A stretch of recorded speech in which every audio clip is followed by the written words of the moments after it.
Vut, vut. Ilang malalakas na tunog. Ang malalaking palakol ay kumislap ng matingkad na pulang liwanag, bumangga sa higanteng kamay. Isang nakakahindik na sigaw ang umalingaw-ngaw. Ang higanteng kamay ay duguan, mabilis na umatras. Nakita ni Lin Moyo ang isang napakalaking halimaw na may anyong tigre na nakaharang sa harap ng palasyo. Ang halimaw na anyong tigre na iyon ay halos 10 metro ang taas, ang balahibo sa buong katawan ay nakatayo, ang buntot ay nakaturo diretso sa langit, nakangisi at nakadilat ang mga mata na nakatingin sa kanya. Ang buong katawan nito ay napapalibutan ng malakas na aipo-aipo. Ang napakakapal na wind element ay nagpakita ng kulay asul-berde. Para itong isang mahiwagang sandata na pumupunit sa hangin. Whirlwind Tiger, Chieftain, Elite, Hell Difficulty, Antas, 45 lakas, 60,000 bilis, 50,000 espiritu, 50,000 katawan, 50,000 skills, Whirlwind Claw, Stormburst katangian, Wind Element Immunity, Physical Damage Reduction 50%, Enhanced Vitality, Enhanced Speed nang makita ang attribute panel sa harap niya, wala nang pakialam si Lin Moyo. Ang attributes nito ay hindi man lang kasing taas ng isang Lord level boss, kaya hindi ito kapansin-pansin. Unang umatake ang Whirlwind Tiger kay Lin Moyo.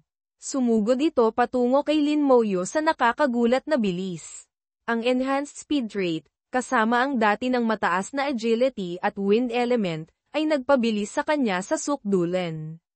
Lumikha pa ito ng mga after-image, lumampas sa limitasyon ng paningin ni Lin Moyo, kaya nahirapan siyang malaman ang eksaktong lokasyon nito. Gayunpaman, hindi na kailangang malaman ni Lin Moyo kung nasaan ito. Isang pulang liwanag ang sumiklab. Skill, Curse of Senility. Hindi na kailangang i-target.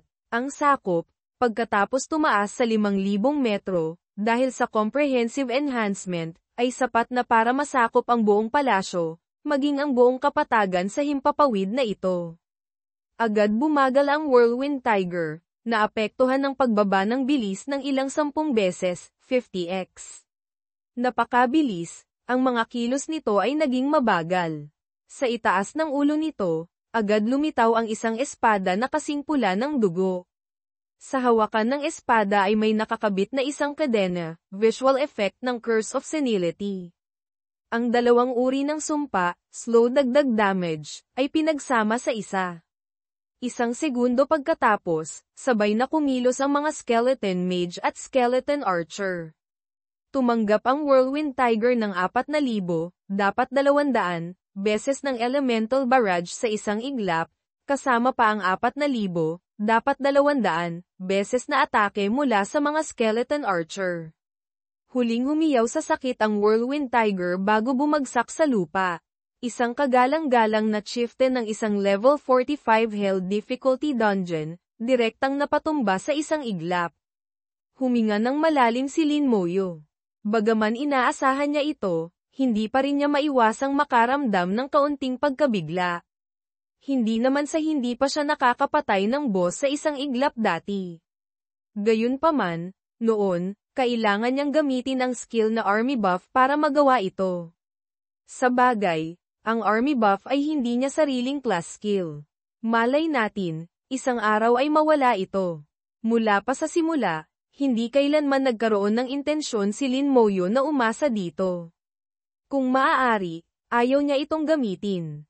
Pagpatay sa Whirlwind Tiger, EXP dagdag 1,600,000, nakuha, Whirlwind Gauntlets.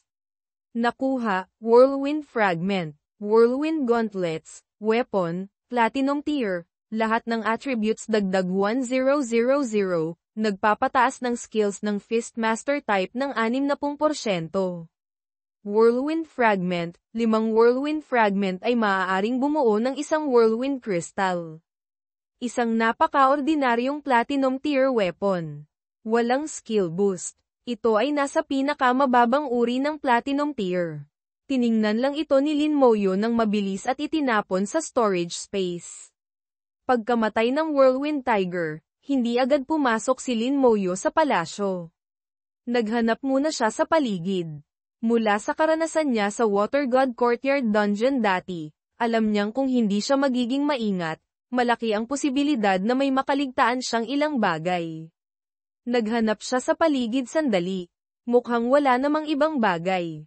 Pagkamatay ng Whirlwind Tiger, ang bangkay nito ay tinangay ng hangin. Maging ang mga bakas ng dugo ay pinatuyo ng hangin at ganap na naglaho. Walang laman ang pasukan papunta sa palasyo. Ang pintuan ng palasyo ay mas malinis pa, walang kahit isang alikabok. Maging pinong alikabok ay wala. Ang mga batong pader ng palasyong ito ay walang laman din, lubos na kabaligtaran kumpara sa Water God Courtyard. Mukhang gusto ng Wind God ang pagiging simple. Pero kung gayon, bakit niya ilalagay ang isang hiyas dito?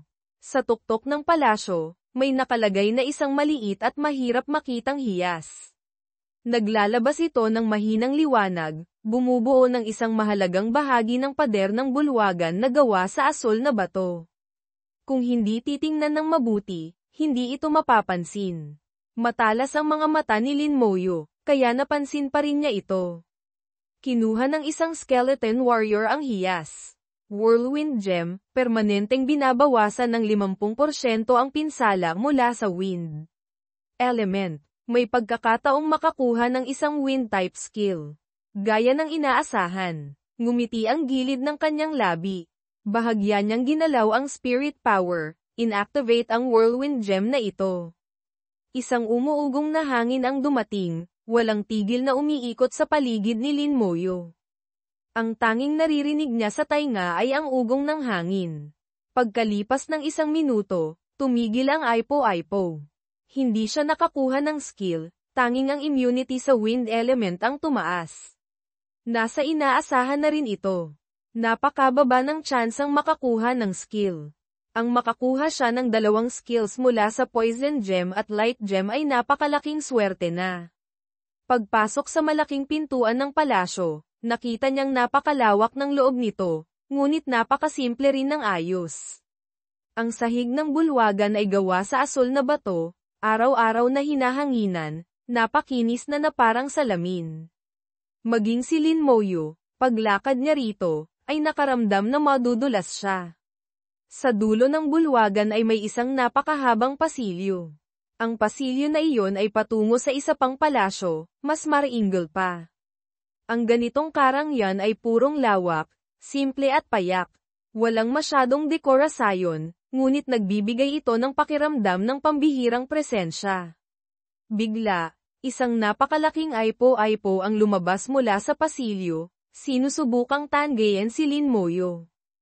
Hindi man lang nasugatan si Lin Moyo. Ang bone armor sa kanyang katawan ay nagliwanag at hinaranggan ang lakas ng Aipo-Aipo. 4,000 skeleton mage ang sabay na kumilos. Sa ilalim ng pinagsamang apoy, at elemental barrage, ang Aipo-Aipo ay naglaho sa isang iglap. Isang windball ang lumutang at dahan-daang bumagsak sa lupa. Medyo na-curious si Lin Moyo. Isang bagay na nahulog sa lupa. Isa palang windball. Hinawakan niya ito sa palad. Nararamdaman niya ang hangin na gumagalaw sa kanyang kamay. Naglalabas pa ito ng mahinang tunog, na parang may bumubulong sa kanyang tainga. Parang pinisil, malambot na parang bulak. Hindi niya kailanman naisip na maaari niyang hawakan ang hangin sa kanyang palad. Napakakaiba ng pakiramdam na ito. Whisper of the Wind God, maaaring gamitin para gisingin ang Wind God. Pinaglaruan ito ni Lin Moyo sandali sa kamay at itinago. Ang pamana ng isang super god level na eksperto ang record ng dungeon ay tuluyang lumitaw, 15 minuto at 33 segundo. Para sa isang dungeon na may antas impyerno, hell difficulty, ito ay isang kahanga-hangang record. Napakabilis nito kaya't maraming tao ang nangailangan ng sandaling panahon para matanggap ang katotohanan. Muling lumitaw si Lin Moyo sa labas ng dungeon at pumasok muli. Paulit-ulit siyang nag-farm. Sa bawat pagpasok, nakakakuha siya ng 4 na piraso ng Cyclone Shards. Ang kanyang layunin ay 5 pagpasok para makakuha ng 20 piraso ng Cyclone, na bubuo ng kristal na Cyclone Crystal. Dalawa sa mga ito ay pagsasamahin upang makabuo ng banal na batong elemental Godstone, habang ang dalawa pa ay itatabi bilang reserba. Sa loob lamang ng isang oras, natapos ni Lin Moyu ang 4 na pagtakbo. Ang kanyang oras ay napaka-stable, karaniwang tumatagal ng mga 15 minuto bawat isa. Isang takbo na lang ang kulang. Gayunpaman, hindi siya agad pumasok sa pagkakataong ito. Tumingala siya at tiningnan ang sarili niyang record, nag-iisip kung may mas mabilis pang paraan ng pag-farm. Hindi niya pinansin ang mga taong nakapaligid sa kanya, na lahat ay nakatingin sa kanya ng may paghanga at bulag na pagsamba. Si Lin Moyu ay lubog sa kanyang sariling pag-iisip. Mabilis siyang nakaisip ng isang paraan na maaaring subukan. Hindi kailangan ng experience, puro bilis lang ang habol.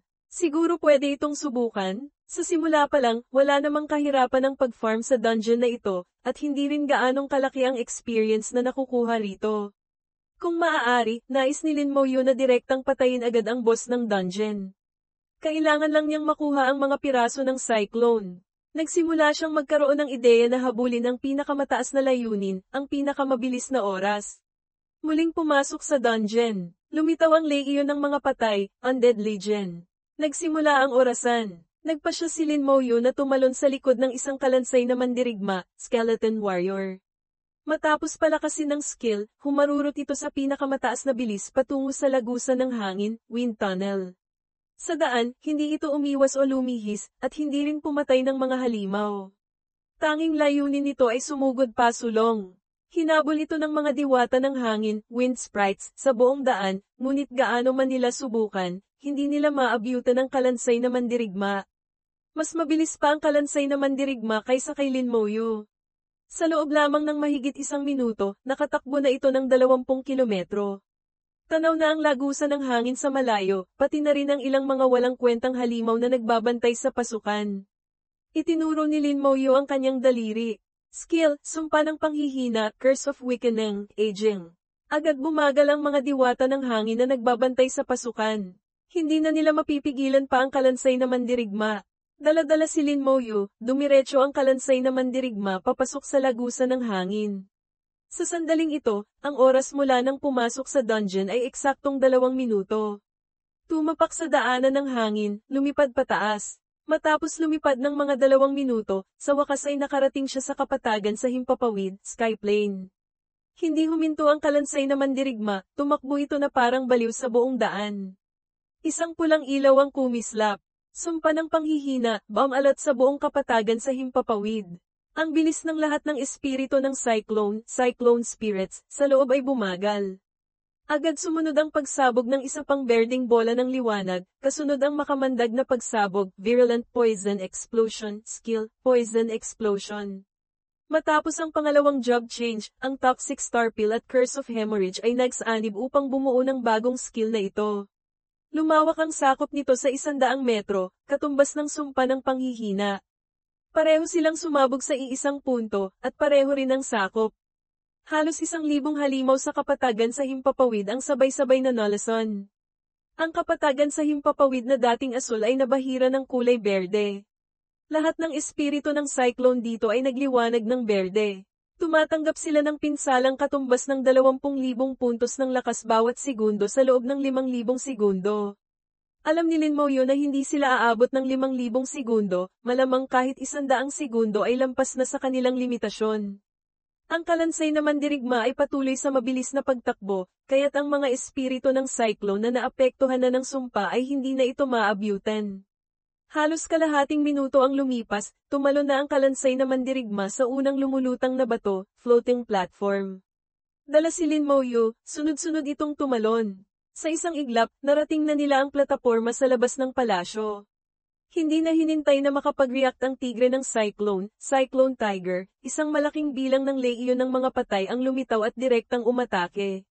Sa isang saglit, namatay ang tigre ng Cyclone. Pumasok sa palasyo, tinahak ang pasilyo, at direktang pumasok sa huling silid ng dungeon. Nakuha ang sakaya ng Diyos ng Hangin, Mount of the Wind God, hindi ito binigyan ng pagkakataong magising. Ang grupo ng mga kalansay ay kumilos na parang mga berdugo. Ang sakaya ng Diyos ng Hangin, na nasa kalagitnaan pa ng pananaginip, ay muling natulog ng mahimbing. Pagkatapos, isang malaking bilang ng impormasyon tungkol sa pagpatay ang lumitaw. Ang mga espiritu ng cyclone sa kapatagan sa himpapawid na tinamaan ng kanyang makamandag na pagsabog ay unti-unting namamatay, isa-isa. Tunay ngang hindi sila makatagal at tuluyang nalipol. Muling tumunog ang kampana sa bulwagan ng mga dungeon hall. Ngunit ang tunog ng kampana sa pagkakataong ito ay tila iba sa karaniwan. Ang tunog nito ay nagmamadali at apurahan, parang tunog ng babala. Paulit-ulit itong tumunog ng ten, daan-daang beses na walang tigil. Lahat ay nagtaka. Mula noon hanggang ngayon, hindi pa naririnig ang ganitong uri ng tunog. May mga taong matagal nang tumatambay sa bulwagan ng mga dungeon, masasabing alam na alam nila ang mga patakaran dito, ngunit hindi pa nila naririnig ang ganitong tunog. Sira na ba ang kampana sa bulwagan ng mga dungeon? Nagbibiro ka ba? Paano masisira ang kampana rito? Isa yang platinum grade na kagamitan. Kahit ikaw masira, hindi iyan masisira. Pero ano ang ibig sabihin ng ganitong tunog ng kampana? Ang karaniwang tunog ay sumisimbolo sa bagong record. Pero itong sunod-sunod na tunog, baka imbento lang. Sige, mag-imbento ka pa. Sa loob ng maliit na patio, courtyard, bahagyang nag-iba ang espasyo. Mabilis na dumating si Ning Tairan, Old Man Ning. Sa isang tingin, nakita niya si Yan Guangsheng. Nakakagulat na si Yan Guangsheng ay kasamang umiinom ng tsaa ni Bai Yuan. Ang matandang mukha ni Ning Tairan ay nagpakita ng hindi makapaniwalang ekspresyon. Alam niyang may alitan ng dalawang ito, paano sila nagkabati, at magkasama pang umiinom ng tsaa.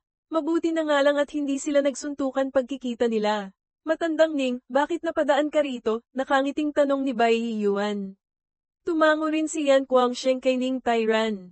Matandang Ning, matagal na tayong hindi nagkita. Bumati si Ning Tairan sa dalawa at nagmamadaling nagtanong, si Lin Moyo, gumawa ng bagong record sa dungeon na Antas Impyerno. Bahagyang natigilan si Bai Yuan. Hindi ba't normal lang iyan?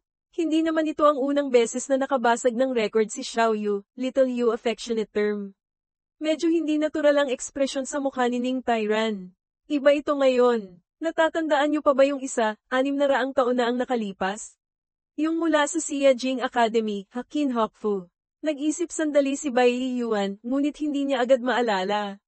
Hindi rin maalala ni Yan Guangsheng kung sino. Matandang Ning, kung may sasabihin ka, sabihin mo na ng diretso. Huwag ka nang magpaligoy-ligoy pa. Biglang nagsalita si Meng Anwen, 673 taon na ang nakalipas, si Jiang Yi ang dean ng Xia Jing Academy noon. Sumagot si Ning Tairan, oo, siya nga. Kumunat ang noo ni Bai Yuan. Naaalala ko siya ng malinaw. Noong panahong iyon, tinawag siyang pinakamahusay na henyo ng lahi ng tao, ang pinakamalakas na super god level na nilalang. Pagkatapos, hindi ko alam kung bakit, bigla na lang siyang nawala. Nagpatuloy si Meng Anwen, hindi nawala, kundi pinatay. Agad nagtanong si Bai Yuan, bakit hindi ko alam iyon? Sino ang pumatay sa kanya? Sino ang makakapatay sa kanya? Suminghal si Meng Anwen. Ano nga bang malalaman ng isang tulad mong hindi nagbabasa? Matandang Ning, ikaw na ang magsabi. Ang linya ninyo ang mas maraming alam na impormasyon. Nagsalin ng tsaa si Ning Tairan para sa sarili at direktang ininom ito. Noong panahong iyon, si Jiang Yi ay tinatawag na Yi Shen, God of Righteousness, Yi God. Ang kanyang propesyon ay Divine Light Swordsman, KMCTHN Kwang, may 2 talento, dual talent, 2 pag-akyat, dual ascension, isang mataas na antas na legendary grade professional. Ang kanyang antas ay umabot na sa level 98, itinuturing na pinakamalakas na super god level na nilalang. Noong taong iyon, isang malaking digmaan ang naganap sa kuta bilang siyam. Malawakang umatake ang mga demonyo mula sa Abyss, VCTHM, halos 100 demon lords ang lumahok sa labanan. Nasa panganib ang lahi ng tao. Sa panahong iyon, ang mga god level na eksperto natin ay 20 lamang. Napakalaki ng agwat sa bilang. Si Yi Shen, bilang pinakamalakas sa lahi ng tao, ay sumugod ng walang pag-aalinlangan. Mag-isa niyang nilabanan ang 50 demon lords. Hindi lamang niya napigilan ang pinakamalalakas, kundi nakapatay pa siya ng mahigit 30 demon lords, nagpakita ng walang kapantay na lakas sa pakikipaglaban.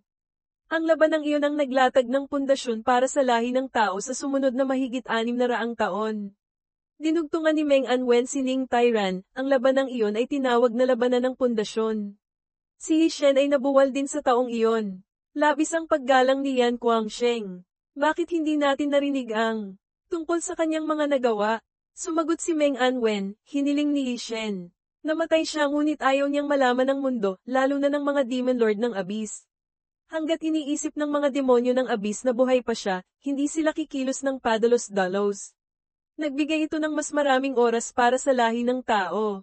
Bumaba ang tono ng boses ni Ning Tairan. Kaya lahat ng impormasyon tungkol kay Yi Shen ay binura. Pagkatapos niyang mamatay, bumalik si Yi Shen sa Xia Jing Academy. Isinelyo niya ang lahat ng kanyang lakas, lumikha ng isang lihim na lugar. At ang lihim na lugar na ito ay nasa loob ng bulwagan ng mga dungeon. Ang patakaran na itinakda niya ay, kapag naabot ang isang tiyak na kondisyon, maaaring makapasok sa lihim na lugar. Ang kondisyong ito ay ang makumpleto ang isang dungeon na may antas impyerno sa loob ng 10 minuto. Kahit anong dungeon ay pwede. Bahagyang tumaas ang kilay ni Bai Yuan. Ang ibig mong sabihin, natapos ni Xiao Yu ang dungeon sa loob ng 10 minuto. Tumango si Ning Tairan, 8 minuto at 1 segundo. Itinurong niya ang kanyang daliri, at lumitaw si Lin Moyo sa isang screen. Bilang pinuno ng bulwagan ng mga dungeon, si Ning Tairan ay may malaking kapangyarihan, siya lang ang maaaring malayang manood ng sitwasyon sa loob ng mga dungeon. Sa screen, sa harap ni Lin Moyo, lumitaw ang isang pinto patungo sa lihim na lugar. Hindi na kailangang pag-usapan pa, ito na nga ang lihim na lugar na iniwan ni Yi Shen 673 taon na ang nakalipas. Nagmamadaling nagtanong si Bai Yuan, may iba pa bang sinabi si Yi Shen tungkol sa lihim na lugar na iniwan niya? May mga panganib ba? Umiling si Ning Tairan. Hindi alam. Walang anumang ibinunyag. Agad nagtanong si Yan Guangsheng, maaari bang magpadala ng tunog papasok sa dungeon?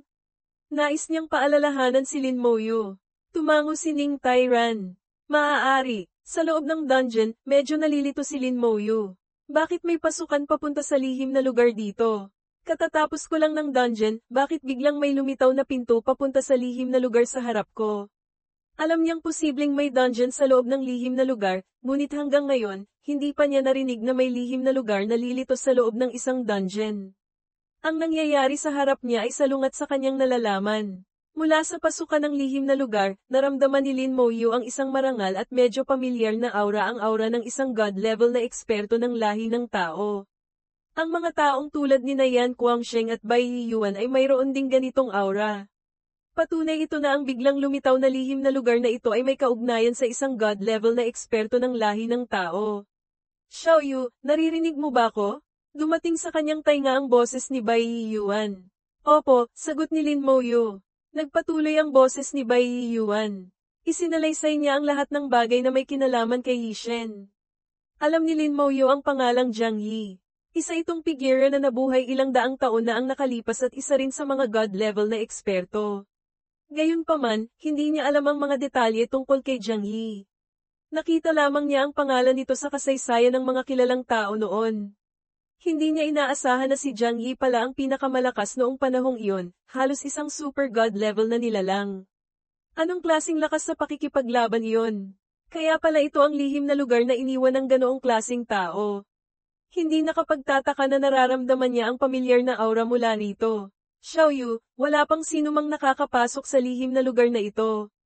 Ang sitwasyon sa loob, walang nakakaalam. Maaaring may mga pagkakataon, ngunit maaari ring may mga panganib. Ikaw ang magpasya kung gusto mong pumasok o hindi. Kinatawan ni Bai Yuan ang opinyon niya at ng ilang iba pa. Sa huli, kailangan ni Lin Moyo na tahakin ang sarili niyang landas sa hinaharap. Bagamat si Bai Yuan ang kanyang guro, hindi siya nito maaaring palaging gabayan. Kung ganoon, ang huling maaabot ni Lin Moyo ay hindi lalampas sa kanya. Ganoon din sina Bai Yuan, Yan Guangsheng, at maging si Meng Anwen, lahat sila ay may inaasahan sa hinaharap ni Lin Moyo. Ang desisyon ay nasa kamay ni Lin Moyo. Nag-isip sandali si Lin Moyo at nagpasya. Papasok ako. Naniniwala siyang hindi siya sasaktan ni Jiang Yi, isang kapwa kabilang sa lahi ng tao na sumunod sa kanya. Huminga ng malalim si Lin Moyo at mabilis na humakbang papasok sa lihim na lugar. Sa sandaling pumasok siya sa lihim na lugar, ang imaheng ipinakita ni Ning Tairan ay kasabay na naglaho. Wala nang paraan si Ning Tairan para makita ang sitwasyon sa loob. Ang mga mukha ng mga taong ito ay pawang seryoso. Ang mga susunod na mangyayari ay nakasalalay na lamang kay Lin Moyo mismo. Ito ang sariling pagpili ni Lin Moyu, kailangang igalang ito ng lahat. Sinabi ni Ning Tairan, mauuna na ako. Si Yi ay naglilinang pa, cultivating. Kailangan ko siyang tingnan. Nagtanong si Meng Anwen, gaano pa katagal bago lumabas si Yi. Umiling si Ning Tairan. Mahirap, sabihin. Depende sa progreso ng paglilinang ng batang iyon. Maaaring matagalan pa. Tumango si Meng Anwen at hindi na nagsalita pa. Muling nagsalita si Bai Yuan, pagbalik ni Yi, ipakasal na natin silang dalawa para magkaanak na. Kumaibat ng 2 beses ang kilay ni Ning Tairan, bumagsak ang gilid ng kanyang bibig. Bata pa si Yi. Ako nga na lolo niya hindi nagmamadali, bakit ikaw na tagalabas ang nagmamadali? Napatawa ng malakas si Bai Yuan. Hoy, aking magiging balay, sabik lang akong magkaroon ng apo sa tuhod. Sa sandaling ito, pumanig si Yan Guangsheng kay Bai Yuan. Balaeng Ning, gusto ko rin ng apo sa tuhod. Suminghal si Ning Tairan. Kayong dalawa, para kayong magkakutsabang ahas at daga. Kung gusto ninyo ng apo sa tuhod, gumawa kayo ng sarili ninyo. Galit na umalis si Ning Tairan. Ang kanyang pinakamamahal na apo ay parang isang napakagandang bulaklak, inalagaan niya ng maraming taon. Tapos ipamimigay lang basta-basta, talagang pangarap lang iyon. Sa loob ng lihim na lugar, Secret Realm, nakita ni Lin Moyu ang mga bundok, tubig, ibon, at naamoy pa ang halimuyak ng mga bulaklak. Tunay ngang isang paraiso sa labas ng mundo. Ito ang lihim na lugar na iniwan ni Jiang Yi.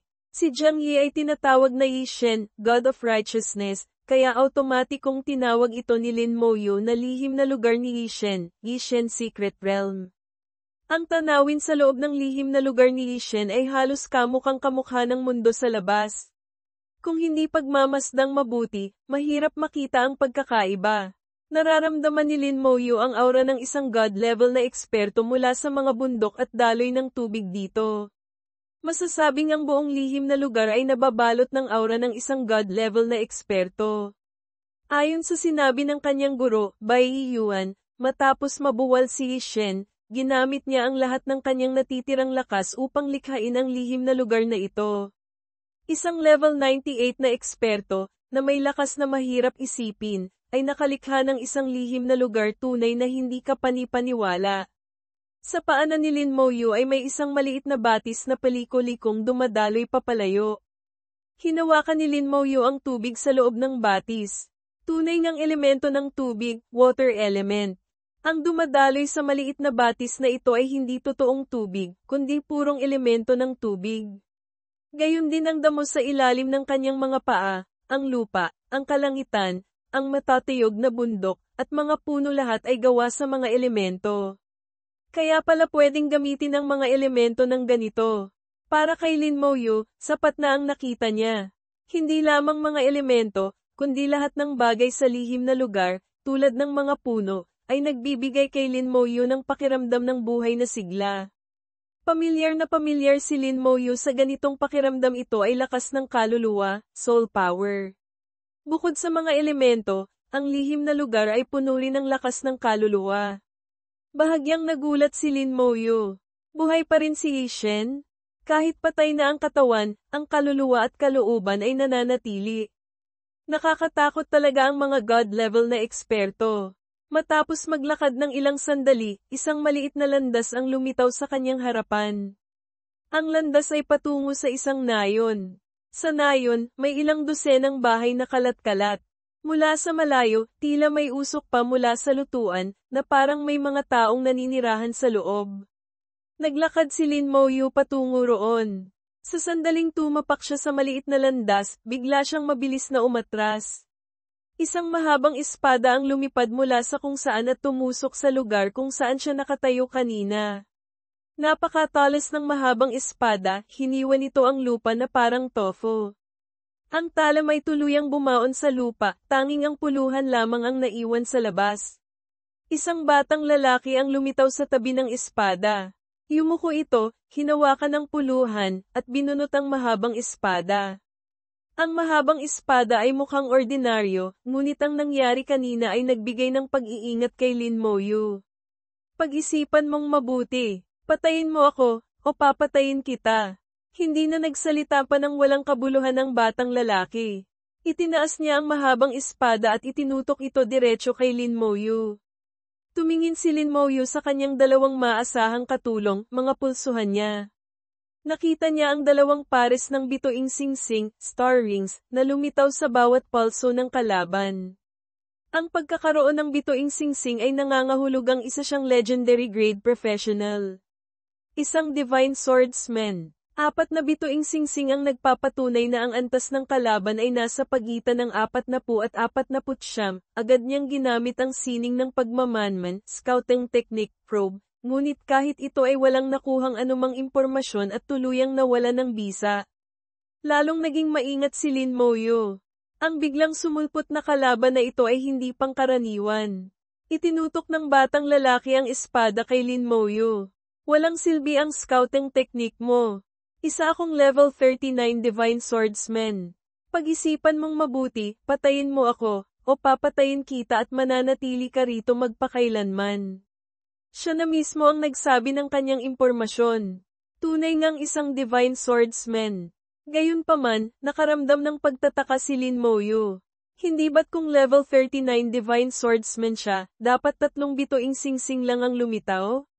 Sa level 40 pa lang dapat lilito ang ika-4 na bituing singsing. Bakit level 39 pa lang siya ay 4 na ang bituing singsing niya?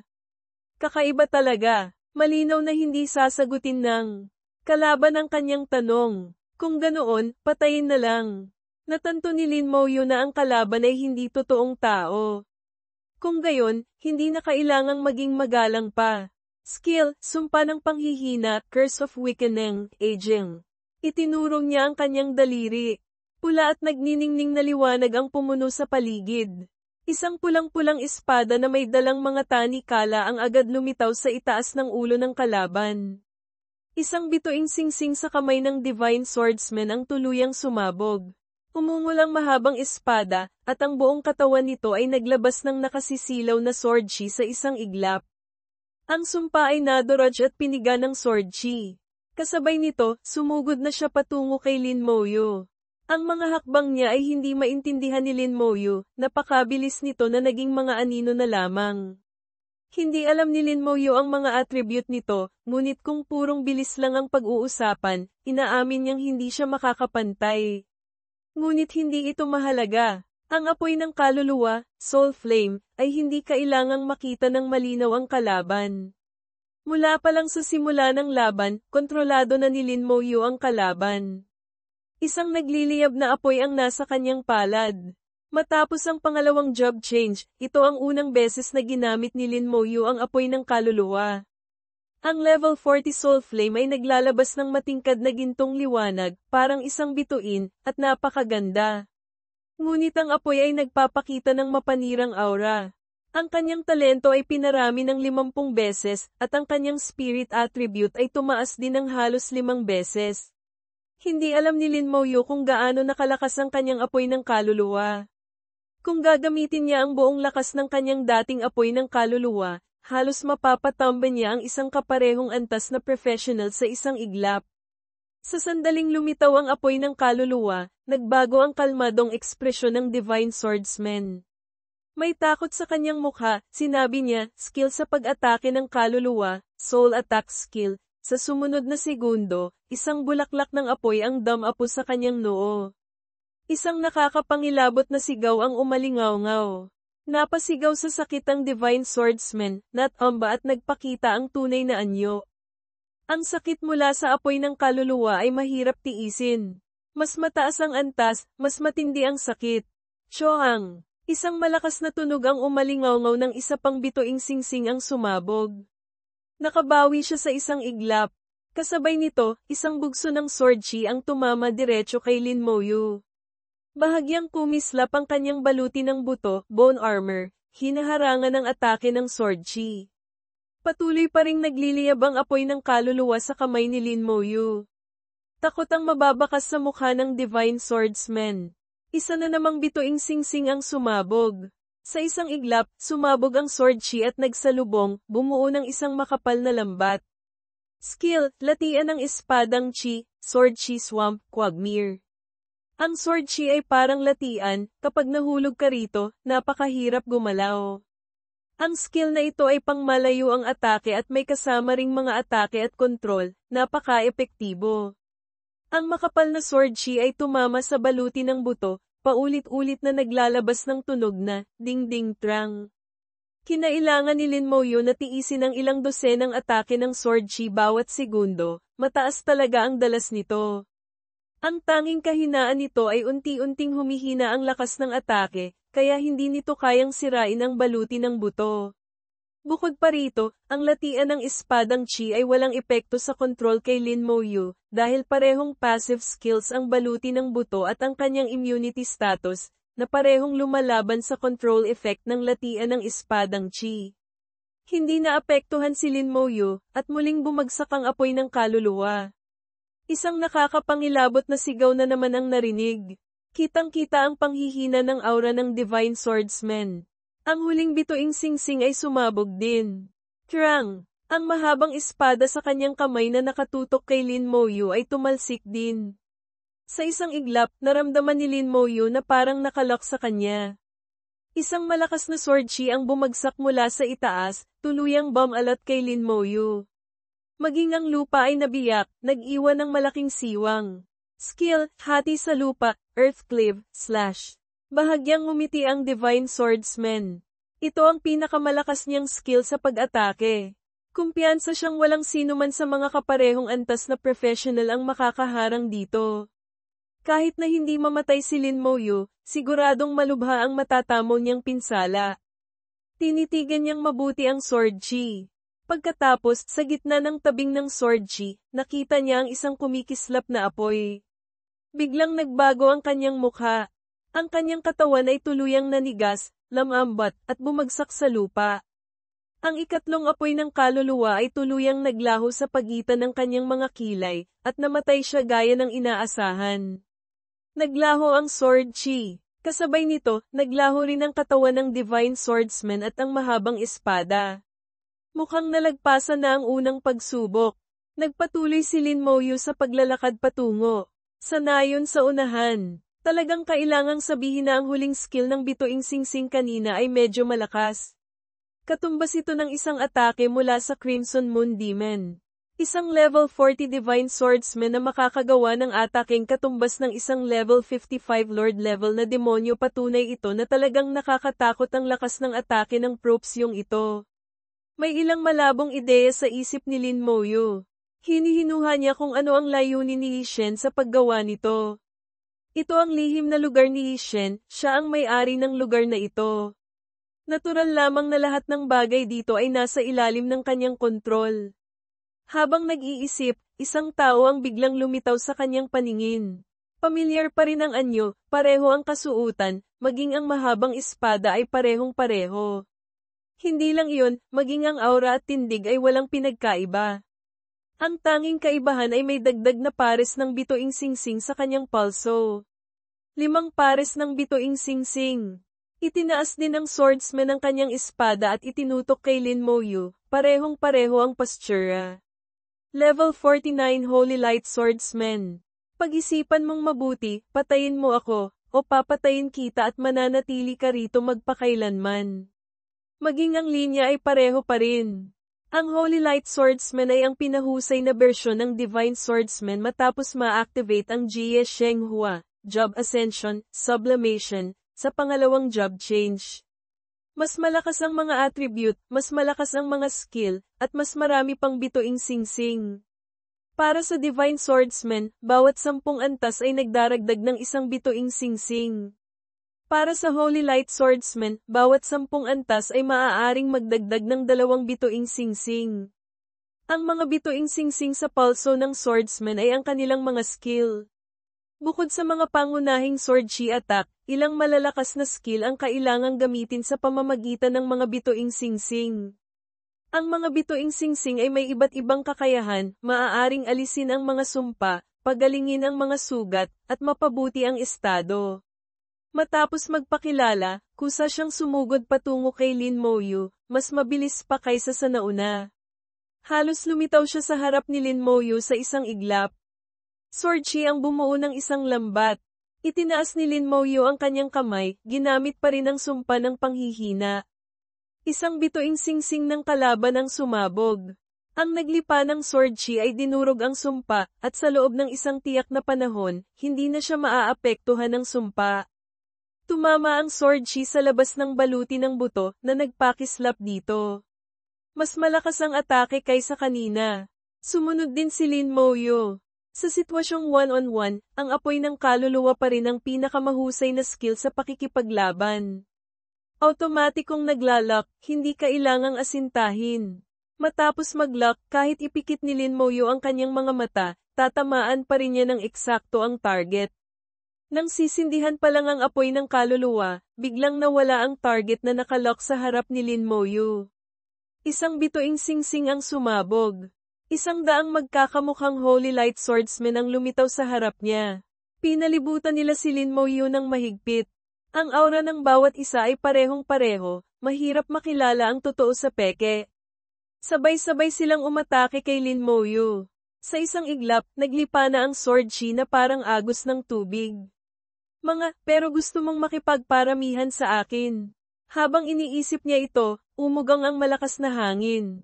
Isang legion ng mga patay, Undead Legion, ang lumitaw sa tabi niya. 200 kalansay na mamamana, Skeleton Archers, at 200 kalansay na mago, Skeleton Mages, ang sabay-sabay na kumilos. Pagsabog ng elemento, Elemental Burst, mga palaso na may kidlat. Daan-daang clone ng swordsmen ang nalipol sa isang iglap. Malinaw na nakita ang pagkagulat sa mga mata ng Holy Light Swordsmen. Sunod-sunod na sumabog ang mga bituing singsing. Skill, latian ng espadang chi. Skill, hati sa lupa. Walang epekto. Ang grupo ng mga kalansay ay hindi naapektuhan ng latian ng espadang chi, isang skill mula sa Skeleton General, Wu Tuong Chun, ang direktang nag-alis ng negatibong estado. Ang matatalim na sword chi ay bumagsak mula sa itaas, tumama sa mga kalansay. Ang mga kalansay, na may liwanag ng sining ng pagpapagaling, healing art, technique, ay sumugod sa gitna ng mga sword chi. Ang mga atake ng kalansay na mago at kalansay na mamamana ang unang tumama. Sunod-sunod na malalakas na pagsabog ang umalingaw sa katawan ng Holy Light Swordsmen. Krang! Krang! Krang! 2 pagkakataon lang siyang binigyan ng legion ng mga patay na gumamit ng skill, pagkatapos ay sinundan na ito ng malalakas na ganting atake. Ang level 49 Holy Light Swordsman ay agad na natamba, walang kahirap-hirap. Nagpatuloy si Lin Moyu sa paglalakad.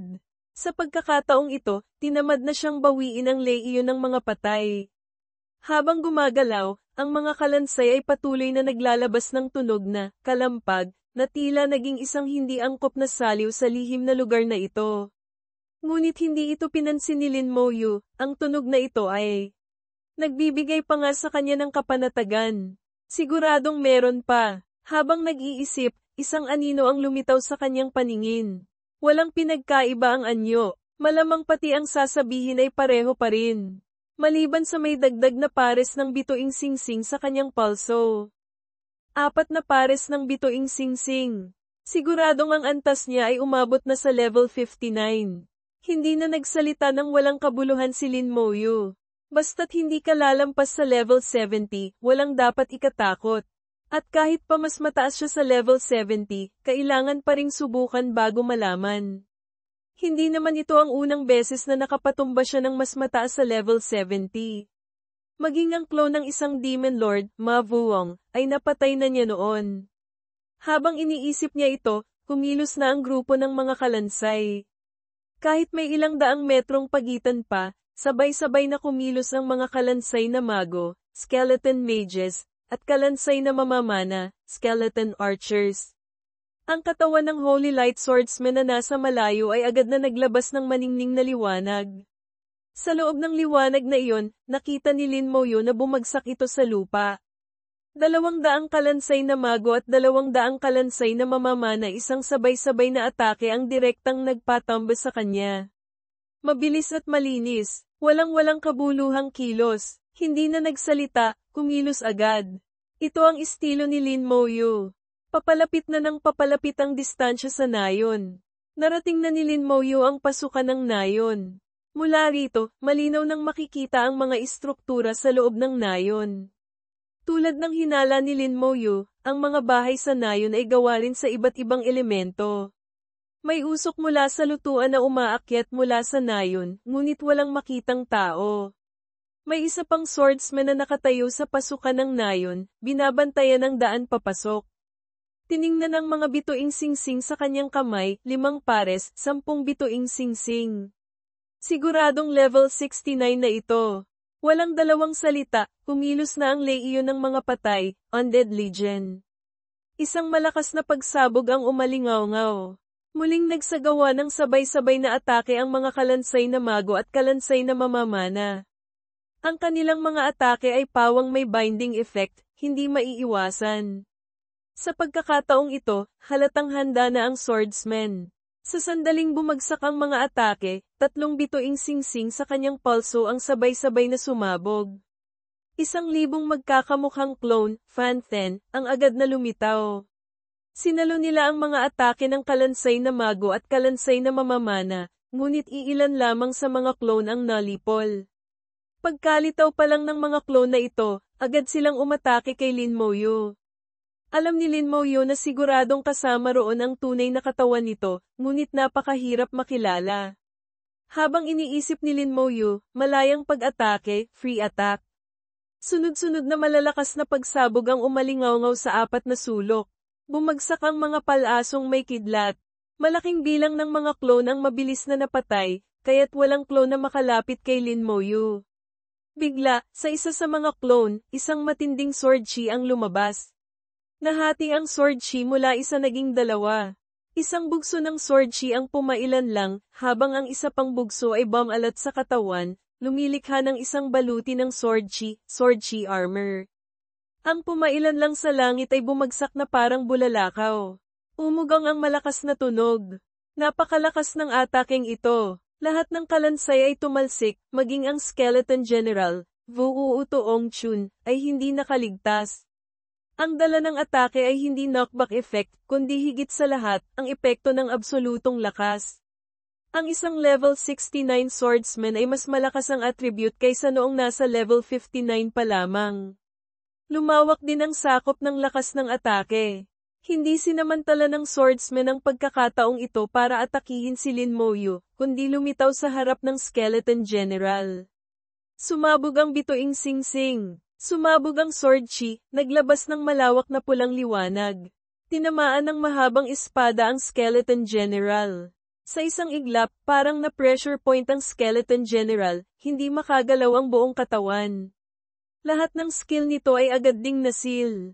Muling sumabog ang bituing singsing ng swordsman, kasing dali ng pagpitik ng daliri. Skill, latian ng espadang chi, sword chi swamp, quagmire. Sa pagkakataong ito, napakalawak ng sakop ng latian ng espadang chi, bumalat ito sa isang lugar na may radius na daan-daang metro, kaya't lahat ng kalansay ay nabalot sa loob nito. Bahagyang natakot si Lin Moyu. Hindi niya inaasahan na may makakapagsil pala sa Skeleton General. Dahil nakasil ang Skeleton General, natural na hindi nito maaalis ang mga abnormal status ng buong grupo. Nagsimulang magpakawala ng galit na atake ang swordsman sa Skeleton General. Gayunpaman, ang level 40 Skeleton General, matapos palakasin ang sarili gamit ang Legion Enhancement, ay umabot na sa 350,000 ang Constitution. Nakakagulat ang taas ng depensang ito, hindi ito madaling mapapatay. Ngunit ang tiyaga ng swordsman ay ang matinding pag-atake sa Skeleton General.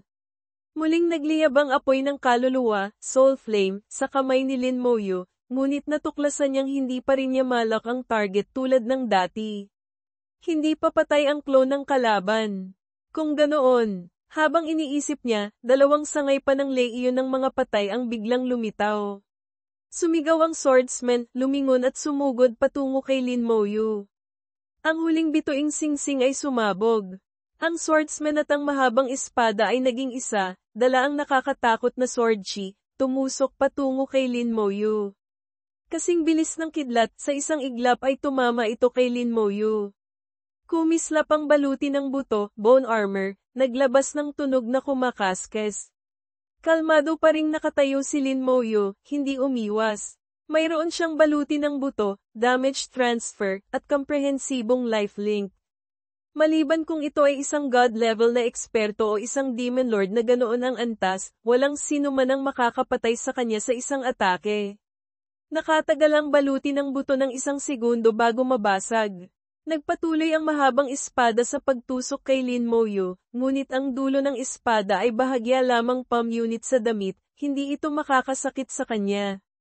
Sunod-sunod na nasugatan ang Leiyon ng mga patay. Mabilis naman silang ginamaw ng Skeleton General. Hindi masasaktan si Lin Moyo hanggat hindi nalilipol ang buong Leiyon ng mga patay. Isang maningning na paputok ang sumabog sa dambuhalang espada. Kasabay nito, ang matatalim na palaso na may dalang kidlat ay tumama rin diretso sa dambuhalang espada. Sa isang iglap, ang dambuhalang espada ay naglaho na parang usok. Ang level 69 swordsman ay namatay noon din. Tinatansya ni Lin Moyo ang kanyang kasalukuyang lakas. Ang isang mid-level legendary grade professional na nasa level 69 ay hindi niya kalaban. Napakahirap din siyang saktan. Ang henyo ay hindi matatalo ng mga kaparehong antas. Kung kaya mong lumaban sa mas mataas na antas ng 4 hanggang 5 level, ikaw ay isang nangungunang henyo. Ano naman kaya ako? Ang paglaban sa mas mataas na antas ay natural na parang paghinga. Ang pag-angat sa antas ng paglaban sa mas mataas na level ay tila hindi rin mahirap. Matapos ang pangalawang job change, napakalakas ng itinaas ng kanyang lakas. Napakatahimik ng nayon. Walang bakas ng tao. Bagamat lahat ay gawa sa elemento at hindi tunay na umiiral, ayaw sirain ni Lin Moyo ang katahimikan nito. Pinabalik ni Lin Moyo ang Leiyon ng mga patay at mag-isang pumasok sa nayon. Sa loob ng nayon, kalat-kalat ang mga bahay, may iisang pangunahing daan lamang. Sinundan ni Lin Moyo ang pangunahing daan patungo sa isang maliit na bahay. Ang maliit na bahay ay hindi kapansin-pansin sa nayon na ito, ngunit dito niya nararamdaman ang pinakamalakas na hininga ng kaluluwa, soul breath. Napakasensitibo ni Lin Moyo sa hininga ng kaluluwa, hindi siya magkakamali. Pasok! Isang boses ang narinig mula sa loob ng bahay. Sumagot si Lin Moyo at pumasok sa loob ng bahay. Isang swordsman ang nakaupong naka-cross-legged. Ang kasuotan nito ay kaparehong-kapareho ng mga nakita ni Lin Moyo kanina. Ang tanging pagkakaiba ay walang bituing singsing sa palso ng taong ito. Magalang na bumati si Lin Moyo. Ang nakababatang si Lin Moyo ay nagbibigay pugay kay kagalang-galang na Yi Shen, God of Righteousness. Maupo ka. Itinuro ni Jiang Yi ang harapan niya. Lumapit si Lin Moyo at umupo sa banig, kaharap si Jiang Yi. Ang nasa harap niya ay ang pinakamalakas na eksperto ng lahi ng tao mahigit 600 taon na ang nakalipas. Minsan na niyang mag-isang hinamon ng 50 Demon Lord sa isang malaking digmaan. Nasugatan niya ang 20, pinuksa ang 30, at nagbigay ng maraming oras para sa sangkatauhan. Ito ay isang bayani ng buong lahi ng tao. Binata, napakagaling mo, pagtatasa ni Jiang Yi kay Lin Moyo. Mapagkumbabang sinabi ni Lin Moyo, ang nakababata ay malayo pa kung ikukumpara kay Yi Shen. Diretsyong sinabi ni Jiang Yi, hindi kailangang maging masyadong mapagkumbaba. Mas mahusay ka kaysa sa akin noong kabataan ko. Ang makita ka ay parang nakita ko na ang lahi ng tao ngayon. Panatag na ako. Sinabi ni Lin Moyo, bagamat sa kasalukuyan ay hindi pa kayang tuluyang lipulin ng lahi ng tao ang mga demonyo ng abis, sapat na ang kakayahan nating labanan sila. Lipulin ang mga demonyo ng abis. Napangisi si Jiang Yi. Hindi maaari. Magpakailanman, hindi ito magiging posible. Kumunat ang noo ni Lin Moyo. Hindi niya maintindihan kung bakit ganoon katiyak si Jiang Yi. Ngayon ay medyo malakas na ang lahi ng tao, bakit sa hinaharap ay hindi darating ang araw na malilipol ang mga demonyo ng abis? Nakangiting sinabi ni Jiang Yi, kapag narating mo na ang antas ko, malalaman mo kung bakit ko sinabi yan. Nagdududa pa ring sinabi ni Lin Moyo, sa kasalukuyan, ang pinakamalakas na eksperto ng lahi ng tao ay isa ng half-super god. Napatawa ng malakas si Jiang Yi na halos yuminig ang silid, umugang ang mga elemento. Sinabi niya, walang silbi iyan. Kahit pa maging tunay na super god level na eksperto, huwag nang isipin pa ang paglipol sa abyss. Natigilan si Lin Moyo. Mula sa mga salita ni Jiang Yi, nakarinig siya ng impormasyong ibang-iba sa kanyang nalalaman. Maging ang mga taong tulad ni Bai Yuan ay hindi ito alam. Noong taong iyon, si Jiang Yi ay malamang isa ng half-super god, kaya marahil mas marami siyang alam kaysa kina Bai Yuan at iba pa. Batay sa kanyang mga salita, posible kayang mayroon ding mga super god level na eksperto sa panig ng mga demonyo ng abyss. Tanging sa ganitong paraan lamang maipapaliwanag ang lahat. Hindi na nagsalita pa si Lin Moyo. Sa ngayon, walang silbi ang maraming salita. Kapag narating na niya ang antas na iyon, tiyak na malalaman niya. Tumigil sa pagtawa si Jiang Yi at hindi na binanggit pa ang paksang iyon. Hindi ka ba nagtataka kung bakit ko kailangang likhain ang lihim na lugar na ito? At nagtakda pa ng mga mahihigpit na kahingian? Hindi ka ba nagtataka kung bakit hindi ko sinabi sa lahat o ipinaliwanag na kung may grupo o taong makakatugon sa mga kondisyon ay huwag pumasok? Umiling si Lin Moyo. Totoong hindi niya ito naisip. Sa sandaling ito, binuksan ni Jiang Yi ang kanyang palad. Dalawang maliit na kahon ang lumitaw sa kanyang kamay. Kasabay nito, sinabi niya sa sarili, kung kaya mong tapusin ang isang hell-level dungeon sa loob ng 10 minuto, tiyak na hindi mahina ang iyong lakas. Kung gayon, hindi ka rin duwag. Paano ka hindi papasok? Tahimik na tumango si Lin Moyo. Totoo nga, kahit na hindi sinabi sa kanya ni Bai Yuan ang tungkol kay Jiang Yi kanina, papasok pa rin siya. Binuksan ni Jiang Yi ang isa sa dalawang maliit na kahon. Sinabi niya, bukod pa rito, pagkatapos mong pumasok, kailangan mo pang malampasan ang mga pagsubok ko. Napakahusay mo, sobrang husay, lumampas pa sa inaasahan ko. Kaya, gusto kong makipagkasundo sa iyo. Habang nagsasalita, inabot ni Jiang Yi ang nakabukas na kahon kay Lin Moyo. Bahagyang nagulat si Lin Moyo. Sa loob ng kahon ay isang putol na daliri, severed finger. Ang putol na daliring ito ay napakapino, parang isang maselang jade, medyo hindi makatotohanan. Hindi ito mukhang daliri ng tao, hindi rin mukhang daliri ng mga hayop, lalo nang hindi ng mga demonyo o lahi ng dragon. Sinabi ni Jiang Yi, ito ay putol na daliri ng isang Diyos, God, deity. Nayanig si Lin Moyo. Diyos, nakapaglaro na siya sa mga elemental dungeon at nakakuha ng mga kagamitang may kaugnayan sa mga Diyos, ngunit mga kagamitan lamang iyon. At ngayon, sinasabi ni Jiang Yi na ang putol na daliri sa harap niya ay mula sa isang Diyos. Mabilis na isinara ni Jiang Yi ang takip ng kahon. Sinabi niya, sa ngayon, hindi mo pa ito magagamit. Ngunit masasabi ko sa iyo na kung mapapasa iyo ito, mas madali mong maaabot ang God level, at magkakaroon ka pa ng pagkakataong maabot ang Super God level. Tumango si Lin Moyo at nagtanong, ano po ang kailangan ninyong ipagawa sa akin? Hindi siya nag-alinlangan sa mga salita ni Jiang Yi. Kung sinabi niya ito, tiyak na totoo. Kung sinabi ni Jiang Yi na ito ay isang kasunduan, tiyak na may kailangan siyang ipagawa sa kanya, at siguradong hindi ito simpleng bagay. Binuksan ni Jiang Yi ang natitirang kahon. Sa loob ay may isang butil, bead. Kasing laki lamang ito ng isang kamao, kulay itim na itim. Hindi makita ni Lin Moyo kung ano ito. Sinabi ni Jiang Yi, ang nilalaman ng kasunduan ay, dalhin mo ang butil na ito sa tunay na mataas na espasyo ng walang hanggang larangan ng digmaan, through upper space of the eternal battlefield. Personal mong iabot ito sa boss sa sentro ng core area. Nagulat si Lin Moyo sa kanyang puso. Hindi niya inaasahan na ang kasunduan ay may kinalaman dito. Ngunit walang emosyong lumabas sa kanyang mukha. Nakatitig lamang siya sa butil sa loob ng kahon. Matapos magsalita si Jiang Yi, nanahimik siya. Hinihintay niya ang sagot ni Lin Moyo. Nag-isip sandali si Lin Moyo at sinabi, tinatanggap ko ang kasunduang ito. Tila nakahinga ng maluwag si Jiang Yi. Isang bahagyang ngiti ang lumitaw sa kanyang mukha. Inabot niya ang 2 kahon kay Lin Moyo. Bahagyang natigilan si Lin Moyo. Hindi po ba kayo nag-aalala na lolokohin ko kayo, kukunin ang mga bagay ngunit hindi tutuperin ang misyon? Umiling si Jiang Yi. Hindi ako magkakamali sa iyo. Naniniwala ako sa iyo. Sinabi niya ito ng may lubos na kumpiyansa. Itinago ni Lin Moyo ang 2 kahon at sinabi, makakaasa po kayo, gagawin ko ito ng maayos. Tumango si Jiang Yi, huwag magmadali, hintayin mong lumakas ka ng sapat bago ka pumunta.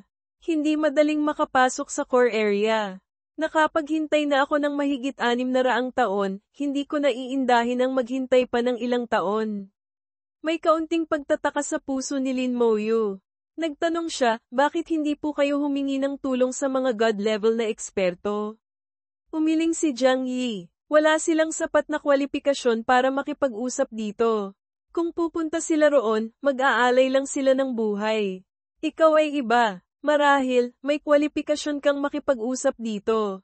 Hindi alam ni Lin Moyo kung bakit ganoon kalaki ang tiwala sa kanya ni Jiang Yi, ngunit bahagya na niyang naunawaan ang kahulugan ng kanyang mga sinabi.